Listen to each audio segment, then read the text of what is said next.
Madhava Kunja Bihari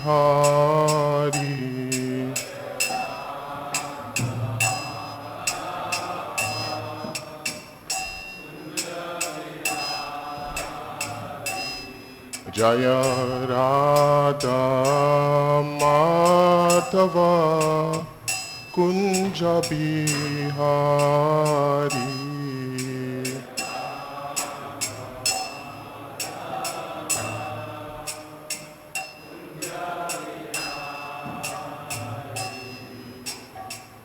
Gopi Janam Vallabha Girivaradhari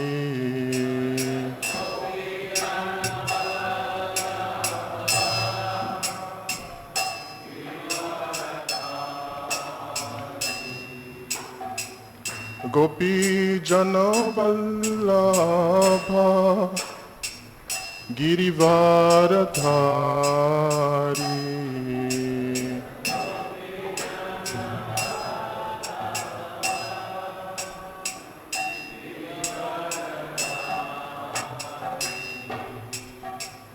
Yashoda Nandana Prajajana Ranjana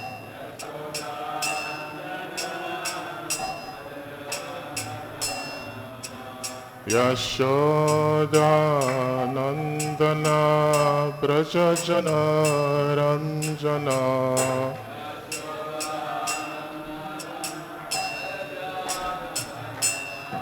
Yamuna Tira Vanachari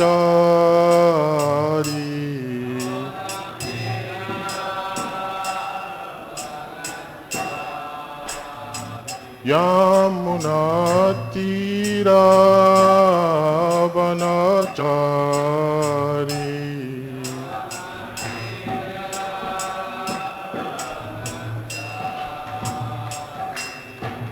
Jaya Radha Madhava Kunja Bihari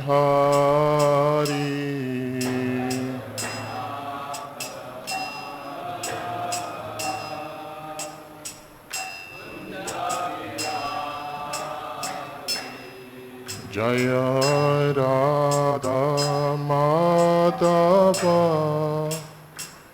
Kunja Bihari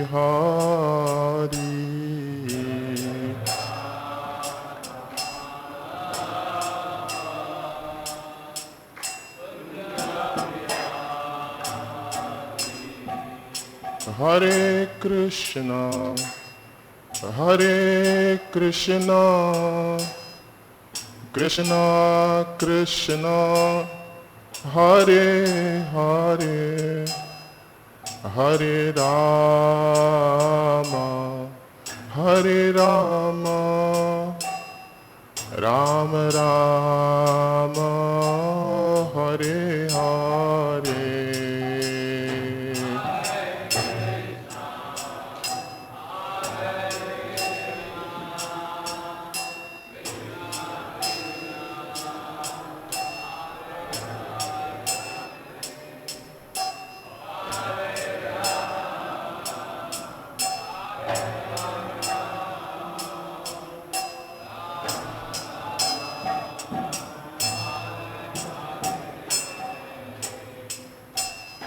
Hare Krishna Hare Krishna Krishna Krishna Hare Hare Hare Rama Hare Rama Rama Rama Hare Hare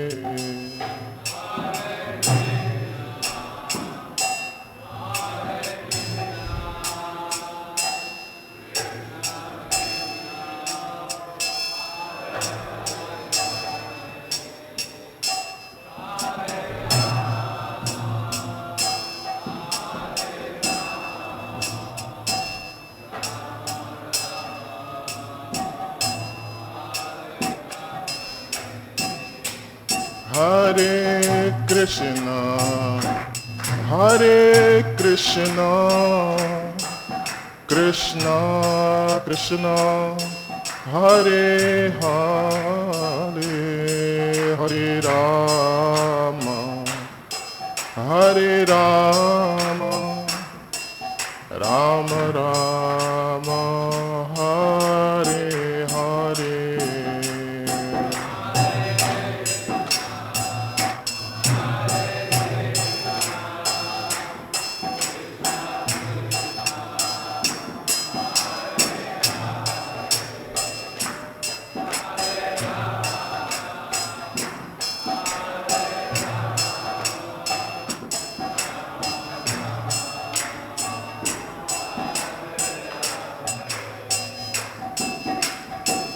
Hare Krishna,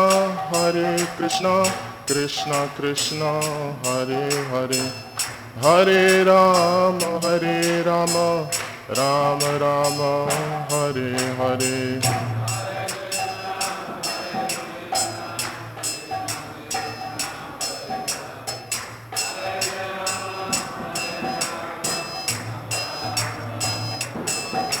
Hare Krishna, Krishna Krishna, Hare Hare, Hare Ram, Ram Rama, Hare Hare.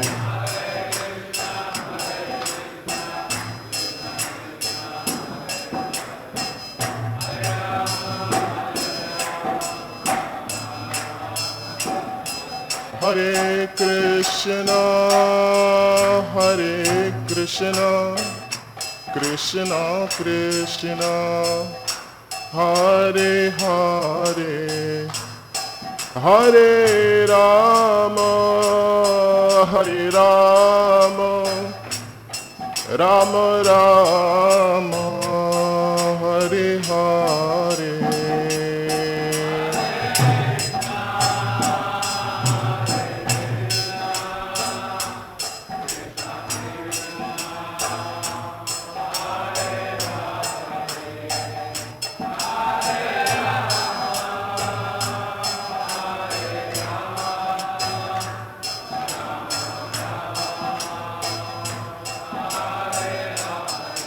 Hare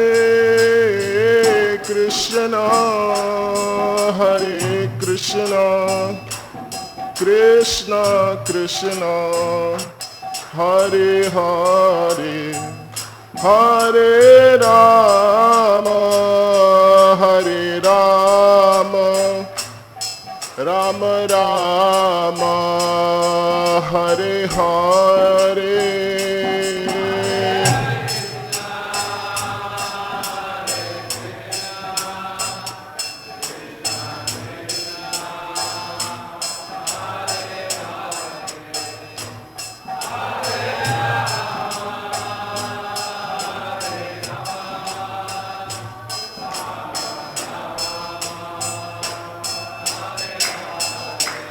Jaya Jaya Prabhupada,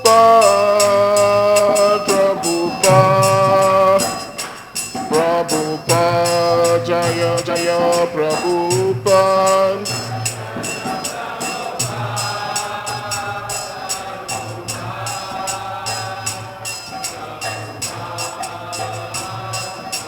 Jaya Jaya Prabhupada, Prabhupada, Prabhupada, Jaya Jaya Prabhupada.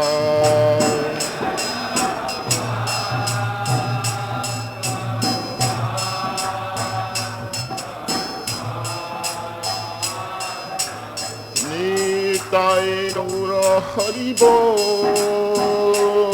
Hari Bol, Hari Bol, Nitai Gaura Hari Bol.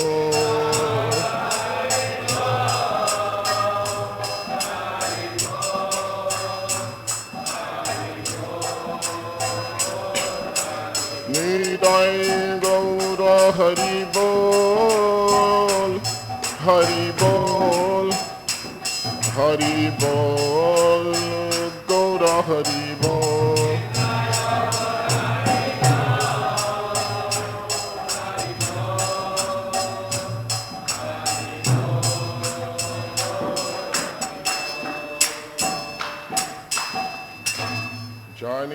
Gaur Premanande.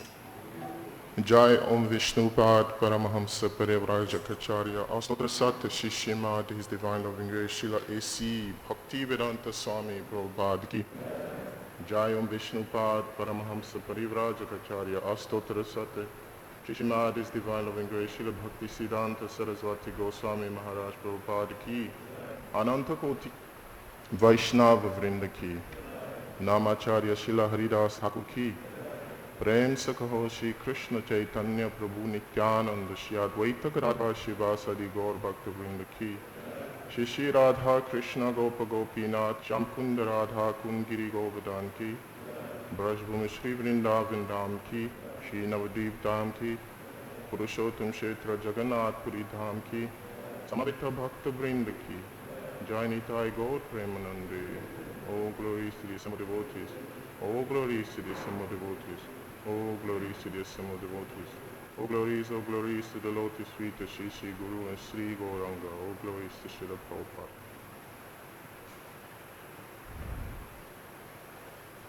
Hare Krishna. For a start, I'd like to seek the blessings of all the assembled Vaishnavas so that I may be empowered to say something useful for both yourselves and myself too. This is my first class in Mayapur, so as understandable,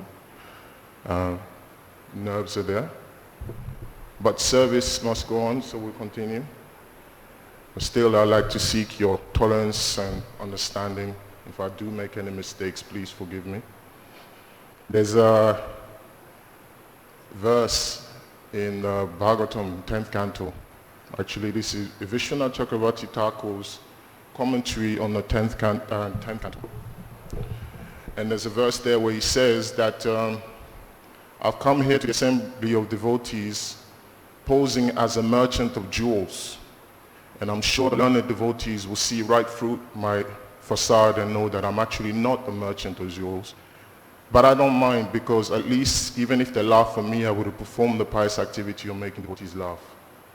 So I'm here knowing that I have no qualifications, but I still know that I'll get some benefits by sitting in front of the devotees and getting corrected.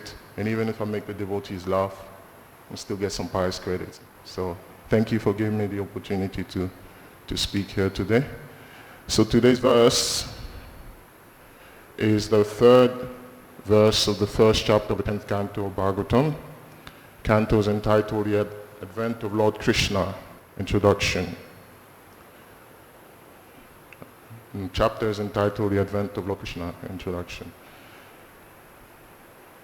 So we'll recite Sanskrit together, then the word for word transliteration, then translation in the purport. Om Namo Bhagavate Vasudevaya. Om Namo Bhagavate Vasudevaya.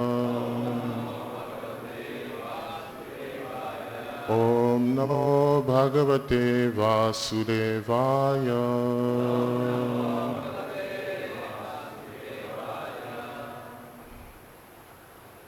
Text 3.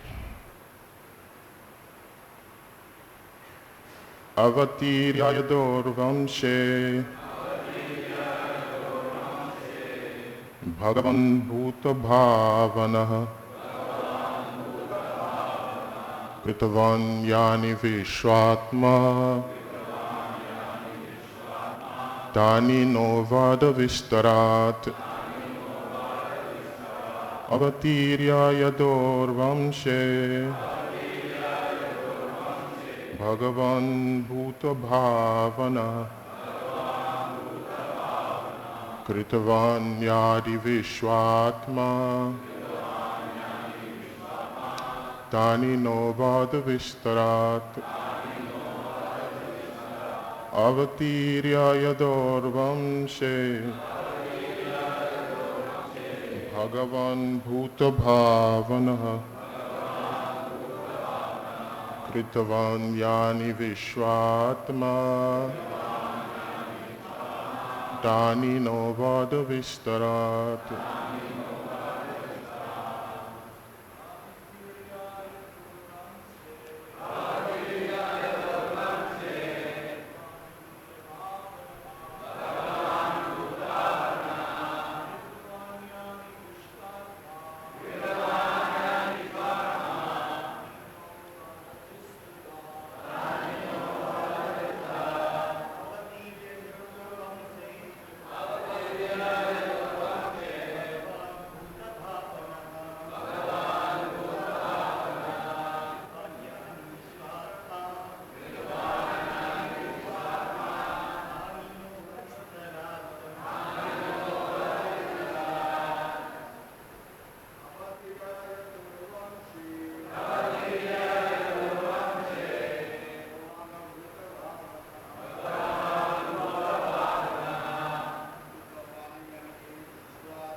Vaishnavis? Sorry. Go on.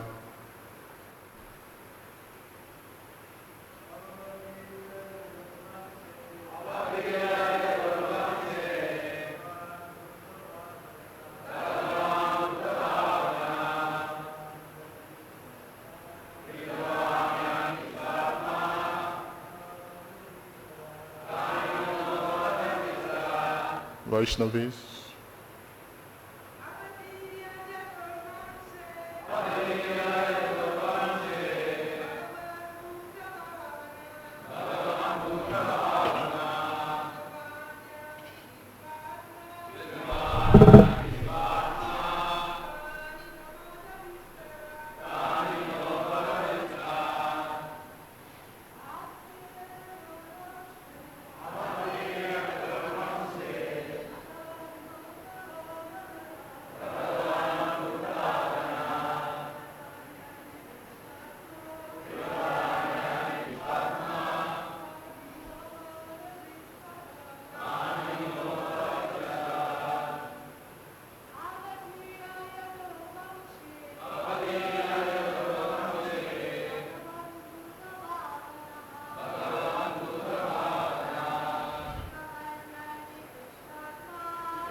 So, word for word transliteration and translation by His Divine Grace Srila A.C. Bhaktivedanta Swami Prabhupada. Avatirya, after descending, Yadu Vamshe, in the dynasty of Yadu, Bhagavan, the Supreme Personality of Godhead, Bhuta Bhavana, who is the cause of the cosmic manifestation, Kritavan, executed, Yani, whatever activities, Vishwatma, the super soul of the entire universe, Tani, all of those activities, Na, unto us, Vada, kindly say, Vishtarat, elaborately. Translation: the super soul, the Supreme Personality of Godhead, Sri Krishna, the cause of the cosmic manifestation, appeared in the dynasty of Yadu.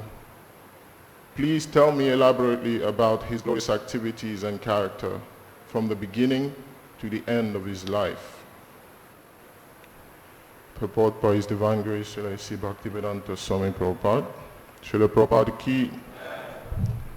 In this verse, the words Kritavan Yani indicate that all the different activities Krishna performed while present on earth are beneficial to human society.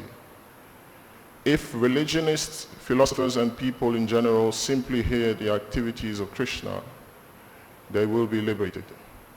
We've described several times that there are two kinds of Krishna Katha, represented by Bhagavad Gita, spoken personally by Krishna about himself, and Srimad Bhagavatam, spoken by Shukadev Goswami about the glories of Krishna. Anyone who becomes even slightly interested in Krishna Katha is liberated. Kirtanadeva Krishnasya Muktasanga Param Brajay. Bhagavatam, 12th canto, chapter 3, text 51. Simply by chanting or repeating Krishna Katha, one is liberated from the contamination of Kali Yuga. Chaitanya Mahaprabhu therefore advised, Jare Dekot Tarekaha Krishna Upadesh, Chaitanya Charitamrita, Madhya Lila, 7.128.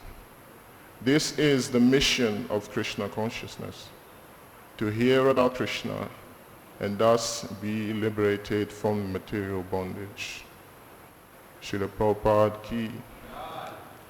Om Jnana Timirandasya Jnananjana Shalakaya Chakshurun Militam Yena Tasmai Shri Gurave Namaha Shri Chaitanya Manobhishtam Stapitam Yena Bhutale Swayam Rupa Karamahyam Dadati Swapadantikam Vandeham Sri Guroh Shri Yuta Parakamalam Sri Gurun Vaishnavam Scha Sri Rupam Sarajatam Sahagana Raghunatham Pitam Tam Sajivam Sadvaitam Savadutam Parijana Sahitam Krishna Chaitanya Devam Sri Radha Krishna Padan Sahagana Lalita Shri Vishakhan Vitamscha He Krishna Karuna Sindhu Dina Bandhu Jagatpate Gopesha Gopika Kanta Radha Kanta Namostute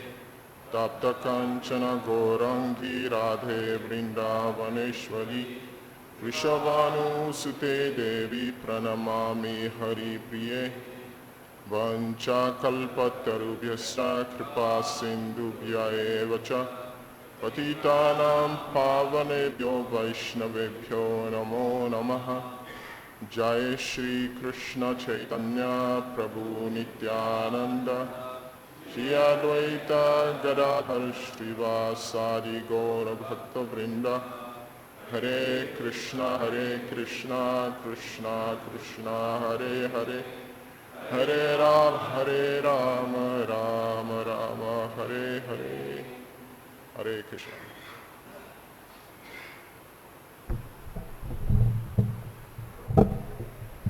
So this is a very important verse for a variety of reasons, and we see that every verse in Bhagavatam contains important information which is relevant to the life of devotees. Even the verses where descriptions of dynasties are made, you can still learn something from them. And each verse and each purport contains explicit and implicit instruction and information. Some verses, the point and the theme immediately jumps out at you. Some verses, you have to apply your intelligence to try to draw out some other relevant points. So obviously this verse and the purport, specifically the purport, the main point is the importance of hearing about the glories of Krishna, Krishna Katha. But one thing that I find really interesting about this verse also and purport is that for me this shows something very important about the character of Krishna and the character of the devotees of Krishna. Here Krishna is described as the Supreme Personality of Godhead, the Super Soul, and the cause of cosmic manifestation. But at the same time it's explained that he appears on this earth. And the reason why Krishna appears on the earth is really simple: compassion. This is what jumps out at me when I read this. Out of compassion for the fallen living entities, Krishna takes the time to come to the material world. Of course, he comes to enjoy with his associates, but he makes sure that he leaves enough behind so that people who study these pastimes with his associates can also benefit. And his associates also take part in the act by discussing and inciting others to discuss the glories of Krishna, glorious activities that he came to perform, so that we can learn and study those and derive lessons from them. Such a beautiful arrangement. Normally people in this world, they complain about God, saying that God cannot exist because the world is such a miserable place. Right? And they say that because the world is a miserable place, there can't be anyone who created it, because if someone had created it, they wouldn't have made it such a bad place. Right? There was a Jewish rabbi by the name of Krishna, and he was a propounder of this philosophy called theodicy, which is basically trying to study the concept of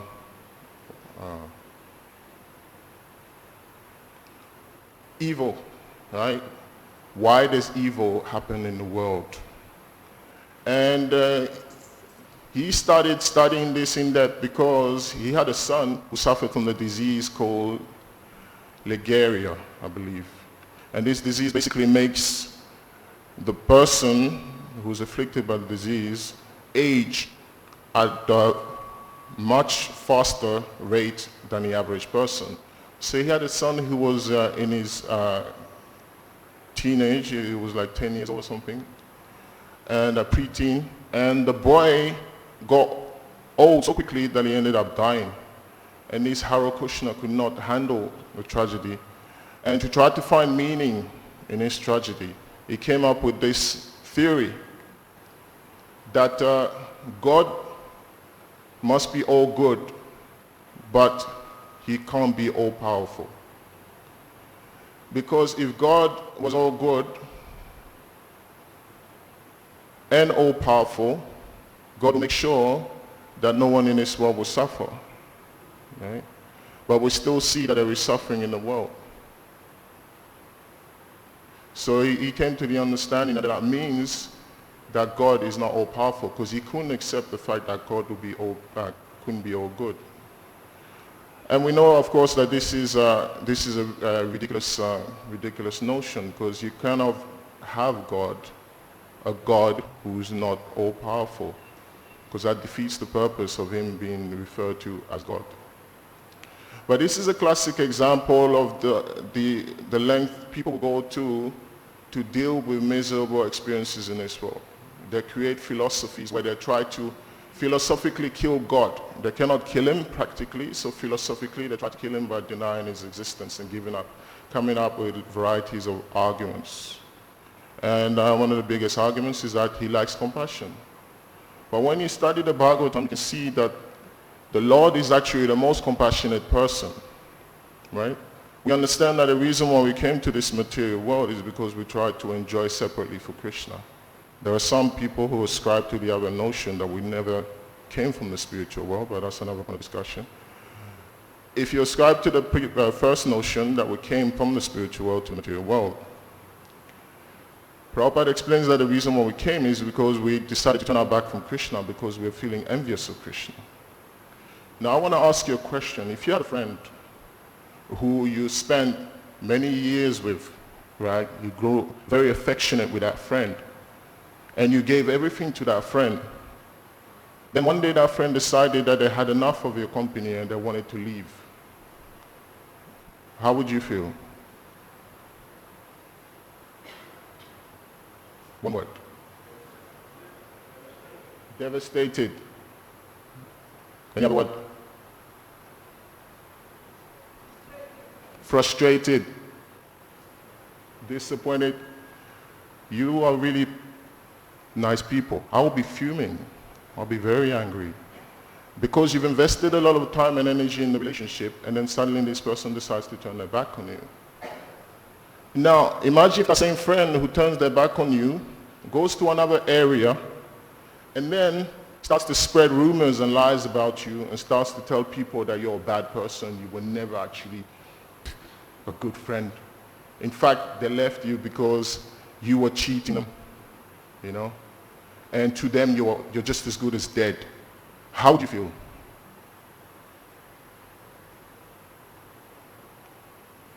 You will be fuming again. Probably go on Facebook and try to clear your name, right? So most people do nowadays, right? You'll be angry,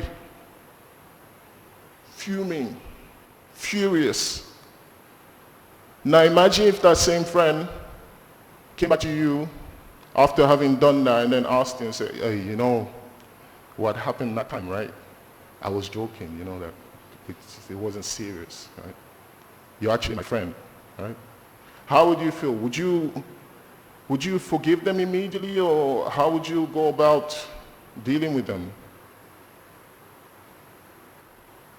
You think twice before taking them back in, wouldn't you? Huh? You test them.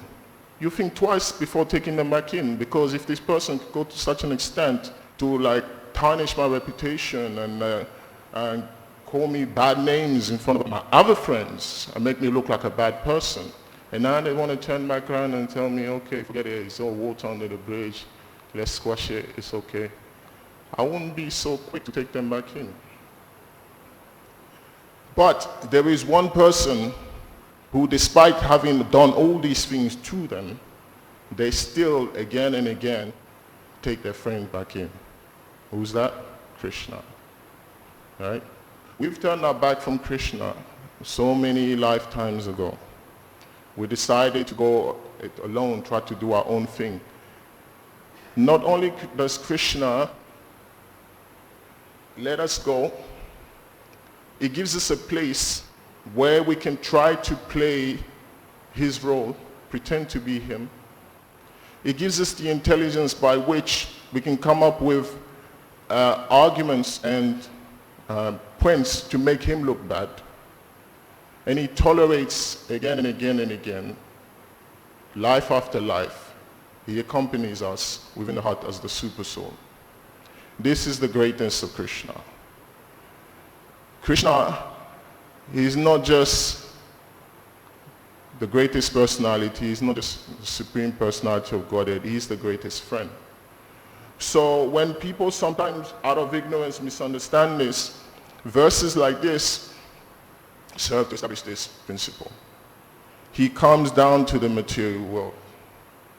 And not only does he come down to the material world, he performs activities that he knows by discussing those activities, we will get purified, we will get benefited. He gives us a process by which we can get reinstated in our relationship with him. And the process, as Prabhupada touches upon here, is the process of hearing and chanting his glories. So at the end of the Prabhupada explains that this is why the Krishna Consciousness Movement's mission is all about hearing and chanting, because by hearing and chanting the glories of Krishna, one can achieve liberation. Another very important point which I get from this purport, translation specifically, is the nature of a devotee. Parikshit Maharaj. Not only is God great, but his devotee is also great. And the greatness of Parikshit Maharaj is demonstrated by the way he handles calamities. You can see the strength of a person when they're tested.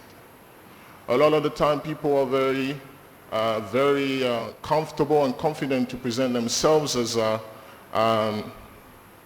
great people when things are going nicely. But when challenges come, when tests come, people disappear, right? Because difficulties bring out what's inside. Well, here we have a person who he's got 7 days to live. Actually, at this stage in the narration, 7 days, most of the 7 days have expired, right? We're in the 10th canto, so there's 2 more cantos.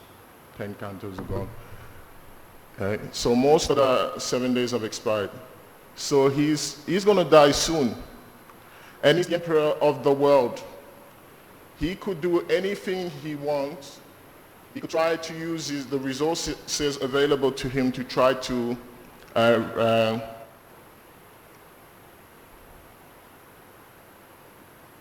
get himself out of that situation, right? Which is what most people would do. Right?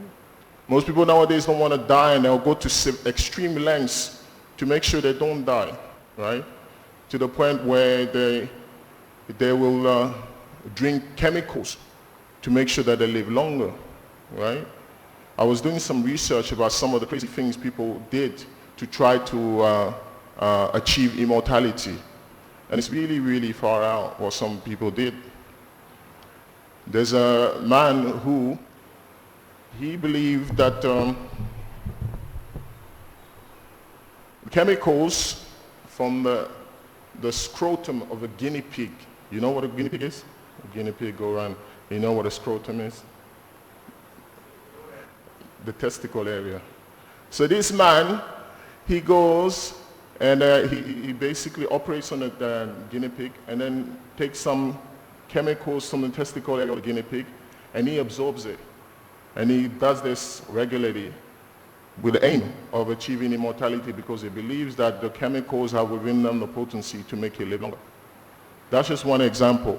There's another person who went as far as drinking gold, right? Molten gold, because they felt that this would keep them younger for longer, right? I think Cleopatra, the Queen of Egypt, used to drink, I believe it was urine or something like that. So people go to extreme lengths. There's a rumor that Walt Disney, you may or may not know who Walt Disney is. He's a very famous cartoonist. And it is said that Walt Disney paid a lot of money to scientists and researchers to freeze his body while they do research to figure out how to keep people alive forever.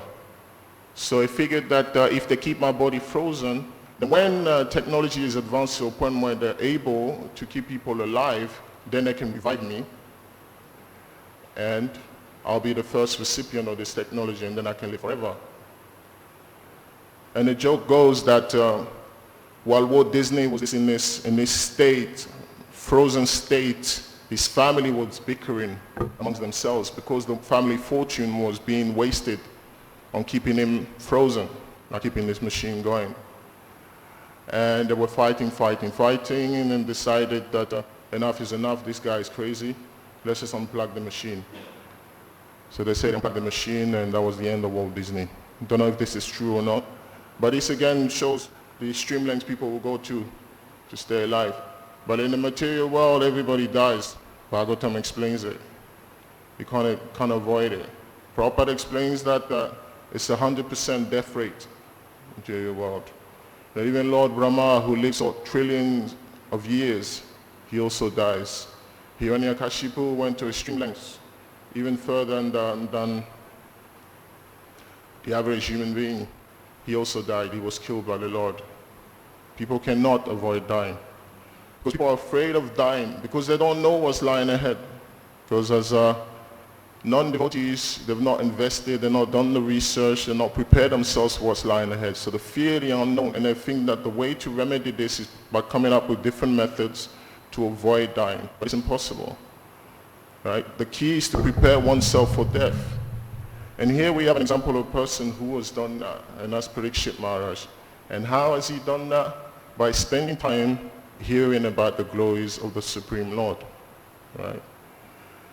So sometimes when we explain to people that this is the method, like Prabhupada says here, this is a surefire method to achieve liberation, because people are complicated by nature, they think this is too simplistic, so they dismiss it, right? You mean I just have to hear a lecture, or just have to hear a conversation, just have to hear a narration, or read a book, and that's it? I'll achieve liberation? No, this can't be. This is simplistic. But the mistake is that just because it's simple does not mean it's simplistic. Simple means it's easy. Simplistic means it's naive to think so. But thinking like this, that chanting the glories of the Supreme Lord is not naive. Actually, what it does is shows It's so simple that it actually shows the genius of Krishna, where he's devised a process that everybody and anybody can take up to, right? He's used an element that we are all exposed to on a constant basis, sound. An element that has a very powerful effect on us as a way to enter into our consciousness. Right? This is again the glory of Krishna. Right? He's made the process easy. He's forgiven us, he's compassionate to us, and he makes the process really easy for us. Right? So Prabhupada explains here that devotees have to share this process with as many people as possible. Right? Because unless this is done, the world is going towards hell at a very rapid rate. Yes. They come up with different methods to try to deal with problems of life, but these methods don't work. The only method is to connect one's life to Krishna, like that. Right? Why don't these methods work? Because these methods have not taken into consideration some very important aspects. They're focused on the body, the mind, and forgotten about the soul, like that. That equation is lacking, and because that a very important part of the equation is lacking, everything else that comes after that is also flawed. Like that. Because the body is temporary. The mind is always changing. The only thing that is permanent is the soul. So as much as you can try to take care of the body, as much as you try to take care of the soul, the mind, it's all going to disappear anyway. The only thing that's going to last is the soul. So the example is given, you've heard this example many times before. It's like polishing the cage but not taking care of the bird inside. Right? Just polishing the cage, not taking care of the bird inside, the bird eventually dies. So the solution is to chant the glories of the Lord, and the solution is to share these glories of the Lord worldwide. Right? And this is what Prabhupada expected devotees to do. So here he's talking about, he quotes Lord Chaitanya. The Lord Chaitanya therefore advised, Jadika Tareka Krishna Upadesh, that wherever you go, you should give people instructions about Krishna, how to chant Krishna's glories, how to chant Krishna's name. Because by chanting the glories of Krishna and the glories of the name of Krishna, people will achieve the ultimate benefit of life, which is liberation from the material world. Right? This is a very important point being made here. So chanting the glories of Krishna will give one the ultimate benefit, and we have to preach the glories of Krishna worldwide to as many people as possible. Because as followers of Prabhupada, it's our responsibility to continue on his legacy. Right? And if we don't preach, then we can be held complicit to the suffering of other living entities. Because we know the solution to the suffering, we have access to that solution, we know what works. And if we don't share with them, then we are also culpable, right? It's like you see someone who's dying on the street, bleeding to death, and you're walking past, you ignore them, playing on your phone instead. Is that good or bad? It's not good, it's bad. So as devotees, we have this responsibility to share Krishna consciousness with as many people as possible in whatever capacity we can, right? Because unless we do so, at the end of the day, our own spiritual progress will be stunted. Our own spiritual growth will be halted because we did not extend the mercy that we were giving ourselves to someone else. If it wasn't for someone else taking the time to share Krishna consciousness, we would not be sitting here.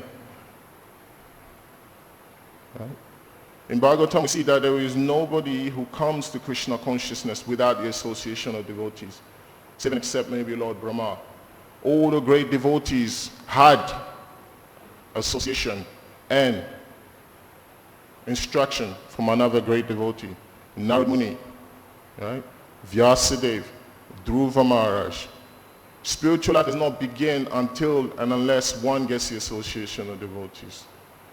So if as carriers of the mercy, we do not put ourselves in a position where we can connect people to Krishna, we are doing something wrong. We're doing a disservice to Krishna.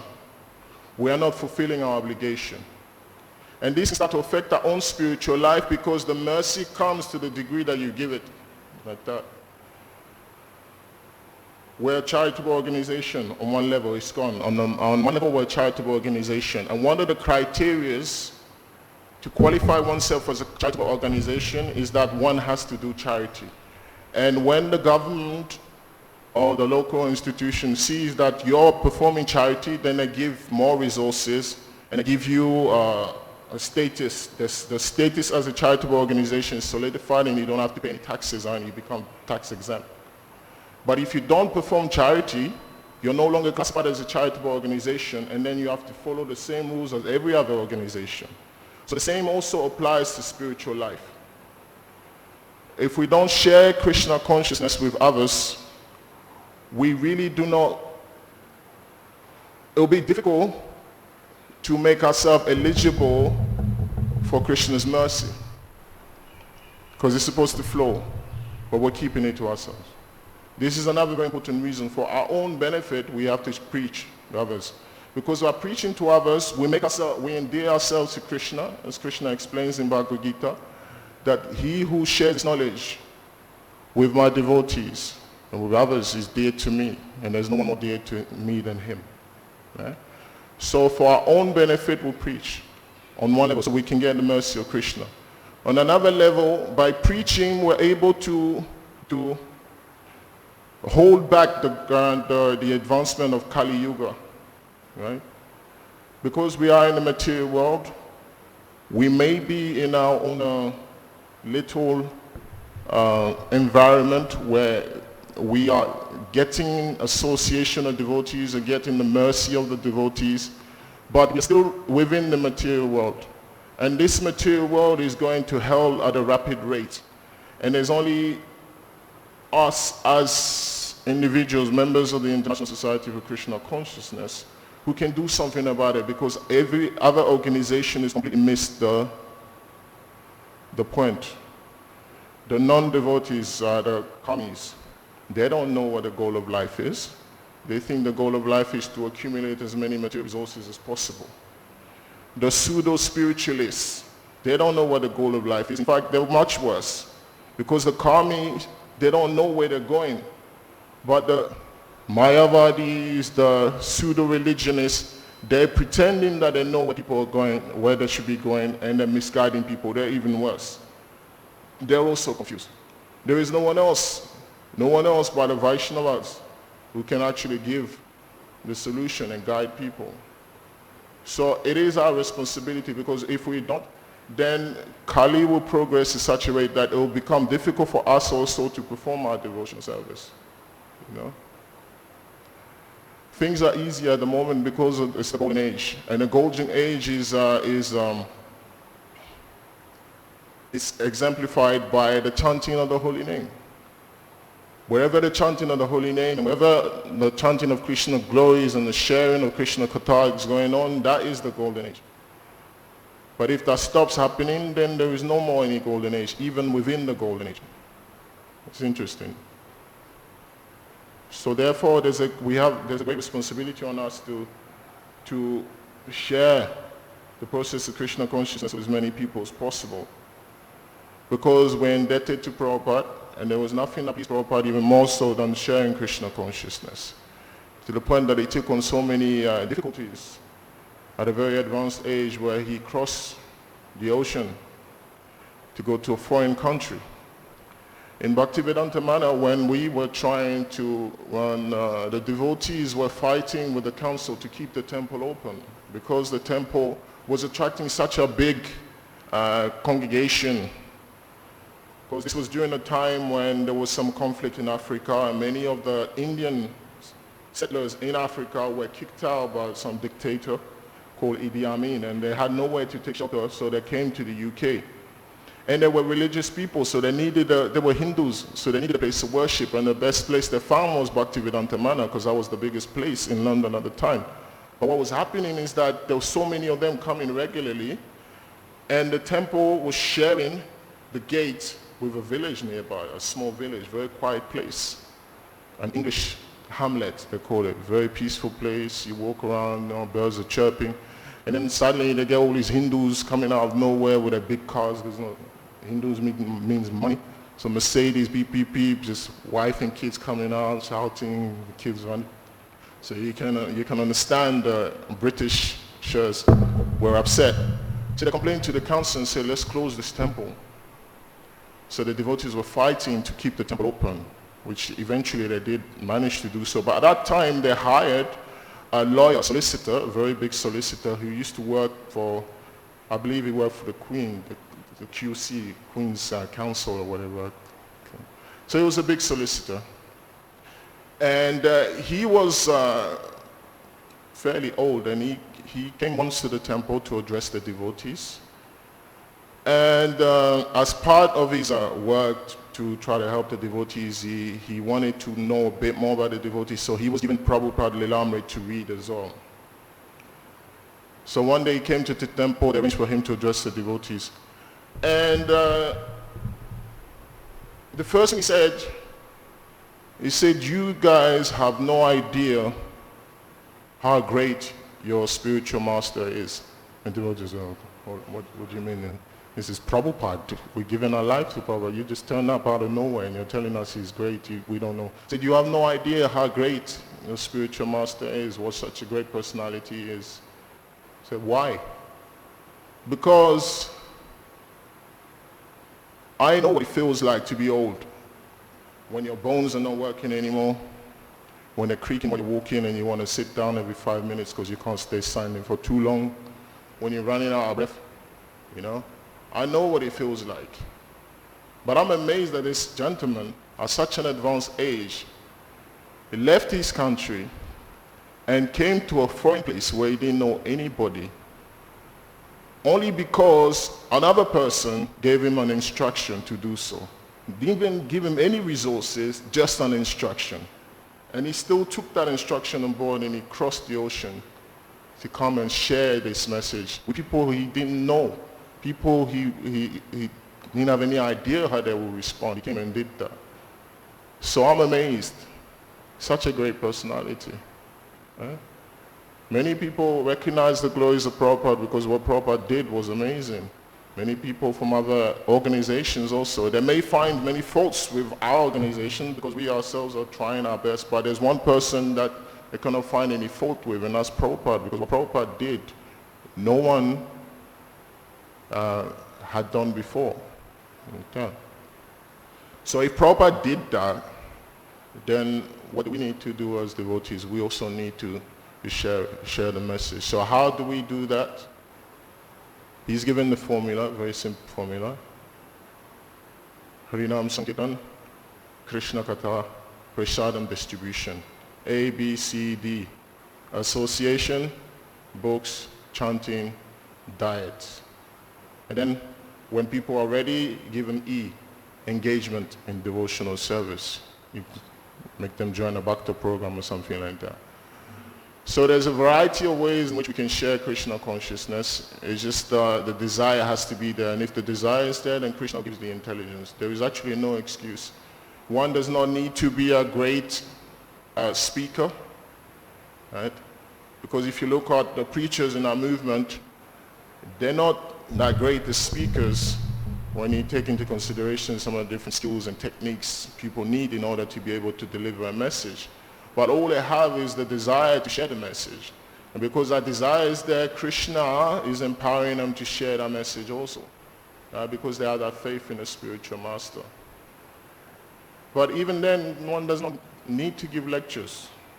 In our own life, our day-to-day life, how can we help bring people closer to Krishna? Because ultimately that's what preaching means. How can I assist this person to get closer to Krishna in whatever way? Right? Prabhupada used to do it regularly. He would walk down, go on the morning walk in London. A non-devotee Westerner would walk past him, say morning, Prabhupada said mourning also. Devotees like, Prabhupada, why didn't you say Hare Krishna? Because we're saying mourning, they're happy, and if they're happy, then they make advancement. Because if they have good feelings towards a devotee, they also make spiritual advancement. That also is preaching. And anybody can do it. And if we can do it, then Krishna will give us more mercies to the point that when we chant and hear, we can also relish it. And then we can distribute the overflow, which is what Prabhupada wanted us to do. So, I'll stop here. And I've got a couple of minutes for questions. If anyone has any questions, any comments or corrections or additions, then please feel free.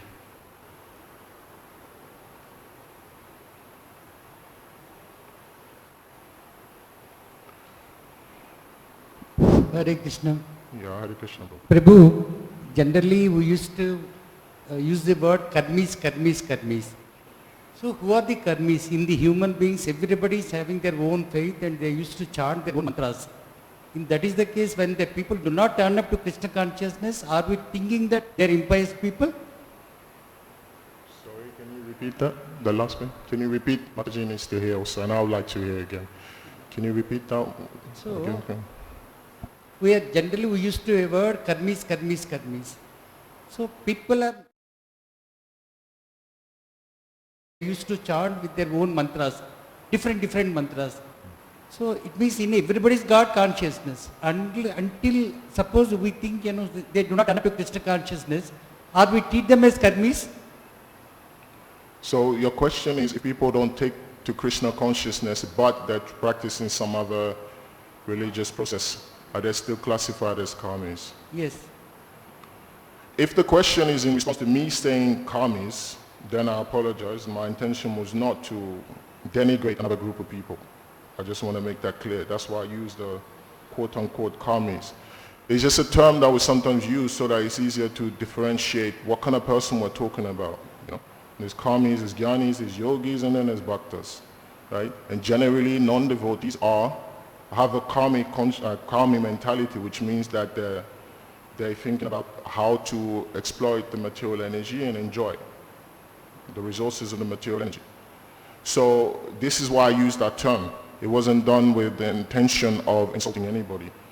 Now, addressing your question is, if someone is practicing some other path, but not Krishna consciousness, are they a karmi? It is possible for them to be a karmi. It's just a state of consciousness. A devotee can also be a karmi in some sense. Karma Mishra Bhakta. Right? He's mixed. Right? Karmi means basically to what extent I'm thinking about myself. Right? To what extent I'm using Krishna's resources for myself. That's a karmi. So it doesn't matter if you're dressed in a dhoti kurta, wearing tilak and having a sikha. If that's your consciousness, in one way, you are a karmi. So other people practicing other paths can be considered karmis in one sense because of that. Does that answer your question? Yes? Thank you very much. Anything else or not? Any other question?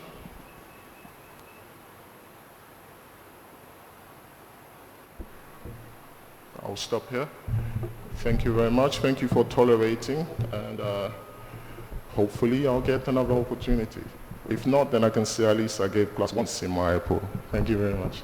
Hare Krishna. Srila Prabhupada ki.